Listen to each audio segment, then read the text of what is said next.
বাংলাদেশের রাজনৈতিক ইতিহাসের কেন্দ্রে আছেন তিন গুরুত্বপূর্ণ নেতা: মৌলানা আব্দুল হামিদ খান ভাসানী, শেখ মুজিবুর রহমান এবং জিয়াউর রহমান।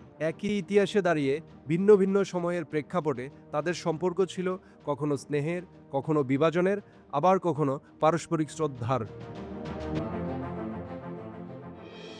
মৌলানা ভাসানী এবং শেখ মুজিবের রাজনীতির পথ ভিন্ন হলেও তাদের সম্পর্ক ছিল গভীর, অনেকটা পিতা ও পুত্রের মতো। আওয়ামী মুসলিম লীগের প্রতিষ্ঠা থেকে শুরু করে স্বাধীনতা সংগ্রাম, প্রতিটি গুরুত্বপূর্ণ অধ্যায়ে এই দুই নেতা ছিলেন পাশাপাশি। 1957 সাল পর্যন্ত ভাসানী ছিলেন আওয়ামী লীগের সভাপতি আর মুজিব সাধারণ সম্পাদক। পরে রাজনৈতিক পার্থক্য তৈরি হলেও বাঙালির অধিকার আদায়ের প্রশ্নে তাদের অবস্থান ছিল এক সূত্রে গাঁথা।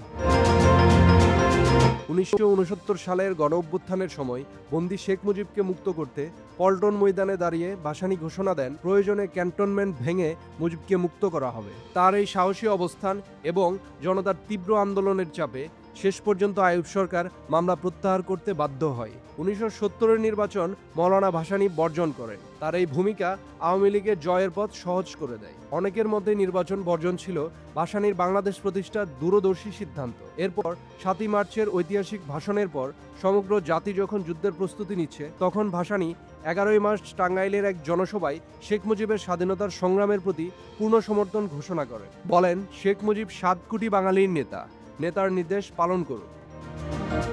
কিন্তু স্বাধীনতার পর বদলে যায় দৃশ্যপট। রাষ্ট্র পরিচালনায় আসে নতুন বাস্তবতা, আর সেখানেই তৈরি হয় মতভেদ। ভাসানী প্রকাশ্যে সমালোচনা করেন মুজিব সরকারকে, কখনো ভারতের পুতুল সরকার বলে, কখনো বাকশাল গঠনের তীব্র বিরোধিতা করে। ভাসানীর সম্পাদিত হক কথা পত্রিকায় উঠে আসে সেই ক্ষোভ, সেই অভিমান। রাষ্ট্রপতি হওয়ার পরও মুজিব ছুটে গেছেন সন্তোষে। 1975-এর 8ই মার্চ সন্তোষে গিয়ে রাষ্ট্রপতি শেখ মুজিবুর রহমান মৌলানাকে পায়ে হাত দিয়ে সালাম করতে গেলে মৌলানা তাকে বুকে জড়িয়ে ধরেন।